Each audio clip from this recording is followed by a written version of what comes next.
Hello guys, ito mag-unboxing tayo. Dumating na yung mga order ko galing sa Temu. So ito guys, bumili ako ng rotating tracking camera holder. So ganyan lang siya guys. Di bali wala pa siyang battery, so lalagyan mo siya ng battery. So mamaya ita-try ko siya kung maganda ba siya. So, diba, marami akong binili in order sa Temu, mga gamit sa bahay. Ito naman yung tissue holder. So, ayan guys. Meron siyang lagayan ng mga abubot.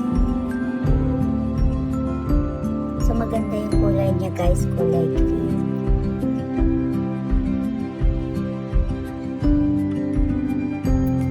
Marami talaga kayo makikita magaganda sa Temu at mga mura pa. So, pwede mo siya itikit sa inyong dingding.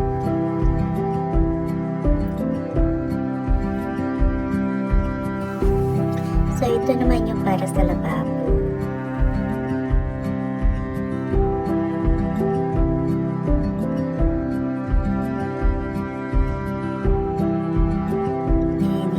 Next naman, magkahiwalay kasi yung lagayan ng aking in-order niya kasi marami. So ito, alam niyo naman siguro to, lagayan ng shampoo, conditioner, and body soap.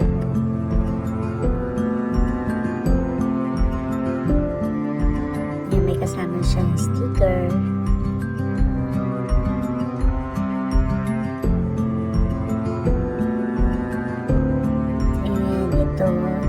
Next is lagayan ng mga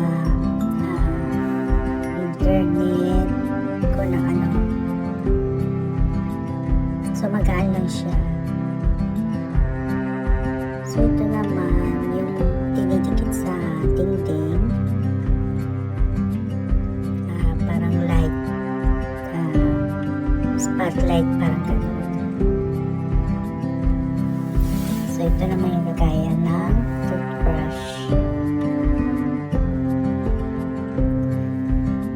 So, mga gamit na talaga sa bahay, yung aking binili kasi mas mahilig akong bumili ng mga gamit kesa sa mga damit ko.